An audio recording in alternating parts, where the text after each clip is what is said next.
안녕하세요. 이번 시간에는 GPT스에 대한 활용법 한 가지를 가지고 왔어요. 항공권 특가 알림 서비스를 통해서 GPT스를 하나 만들어보는 그런 사례인데요. 요즘 1인 개발자가 만든 프로덕트에 관심이 많아요.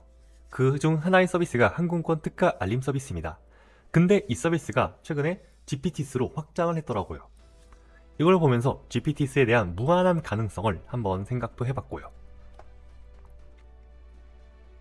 이 항공권 특가 알림 서비스라고 하는 게 고객이 어떠한 페인 포인트를 갖고 있냐면요, 사람들이 저렴한 항공편을 찾기 위해서 웹사이트를 계속 새로 고침하고 다음날 확인하고 또 다음날 확인하고 그러한 행동들을 한다고 합니다.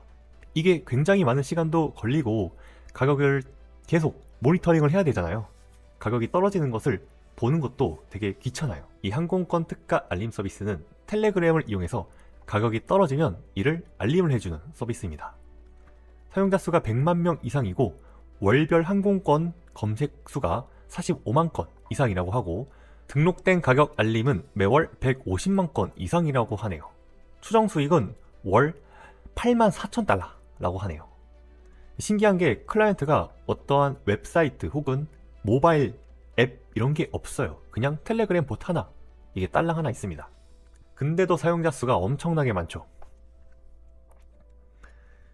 그리고 이 서비스가 에어트랙 GPT랑 이제 연동이 되도록 이 개발자가 만들었다고 말했는데요. 이 서비스를 보면 가장 싼 항공편을 GPT가 응답을 해줍니다. 여행 팁들도 응답을 해줄 수 있고 다음 여행지에 대한 정보들도 찾아볼 수 있나 봐요. 예시를 하나 가지고 왔는데 이 파리에서부터 뉴욕까지 가고 싶은데 1월 12일부터 18일까지라고 이렇게 입력을 해주면 GPT가 가장 싼 항공편을 찾아주고 추가적인 항공편 정보들, 몇 시 출발, 몇 시 도착, 얼마나 걸리는지 이런 것들을 쭉 응답을 해주는 걸로 나오네요. GPT스에 대해서 잘 모르시는 분들을 위해서 추가 설명을 하면요, 이 GPT스는 특정한 요구사항을 전문적으로 수행하는 커스터마이징된 챗 GPT라고 보시면 돼요. 위 예시처럼 에어트랙 GPT 또는 SEO에 최적화된 블로그 글을 써주는 GPT 혹은 AI 회고록 서비스와 같은 그런 회고록 기능만 전문적으로 해주는 회고록 GPT 서비스, 이런 것들을 만들어 볼 수 있겠죠. 이런 GPT스를 사용할 때 추가 기능들을 활용해서 만들 수 있는데요. 그 중 하나가 달리 이미지 생성 기능입니다. 이 GPT가 빙 웹사이트를 찾아다니면서 정보를 수집한 결과를 바탕으로 GPT를 만들어 볼 수 있어요. 그리고 저희가 코드를 올려서 실행시키고 그 결과값을 반환해서 GPT를 짜볼 수도 있고요. 그리고 추가적인 데이터를 인풋을 줘서 이 데이터를 바탕으로 GPT를 커스터마이징 해볼 수도 있고, 이 액션스라고 하는 게 굉장히 저희의 서비스와 연동할 수 있는 하나의 포인트인데요. 내 서비스에 API를 하나 뚫어주면 여기서 데이터를 받아서 GPT가 응답을 또 기가 막히게 해줄 수 있도록 만들어줄 수도 있어요. 그래서 액션스를 이용해서 이런 에어트랙과 같은 GPT를 만들 수 있는데요. 이 GPT에서 요구하는 데이터를 제공만 해주면 됩니다.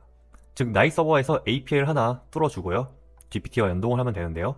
이때 오픈 API의 제이슨 스키마에 따라서 API 명세만 잘 맞춰주면 돼요. 이 오른쪽 그림처럼 API를 하나 쫙 만들어주면 되는데요. 이 정해진 스펙에 따라서 API를 하나 따주어서 GPT랑 연동을 해주면 저희만의 GPT 서비스를 만들어 볼 수 있고요. 에어트랙과 같은 서비스를 클론 코딩 한다고 하면 이런 식으로 시스템을 만들어 볼 수도 있을 것 같아요. Next.js를 이용해서 어드민 사이트 하나 만들어 볼 수 있고요. 그 다음에 서버는 좀 여러 개로 쪼갰는데 워커가 3개가 있어요. 이 위에 2개 있는 워커는 항공사 API를 통해서 항공권 데이터를 DB에 넣어주는 하나의 서비스이고, 위에 있는 워커는 항공사에서 API를 제공을 안 해줄 수도 있어요. 그때는 웹사이트를 크롤링해서 항공권 데이터를 가져와서 데이터베이스에 저장을 해줘야 되겠죠. 그리고 이 데이터베이스에 가격 정보가 업데이트가 된다라고 하면 텔레그램으로 메시지를 보내줄 수 있는 이런 노티파이어 서비스도 하나 넣어놨어요.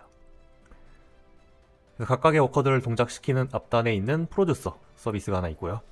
그리고 이 데이터베이스에 항공권 정보들이 있을 텐데 여기서 최신 데이터들을 뽑아와서 하나의 뷰 테이블 하나 만들 수 있어요. 그리고 GPT의 액션과 연동을 하는 API를 하나 뚫어주면 에어트랙과 같은 GPT를 만들어 볼 수 있겠죠. 이걸 통해서 제 개인적으로 이 GPT스의 미래가 굉장히 발달하고 느껴져요.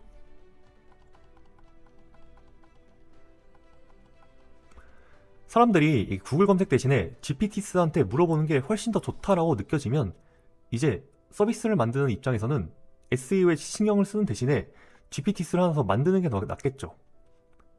이렇게 하다 보면 다시 GPT스의 퀄리티가 좋아지고 사용자들이 몰려오면 서비스 기업들은 또 GPT스를 만드는데 심혈을 기울일 겁니다.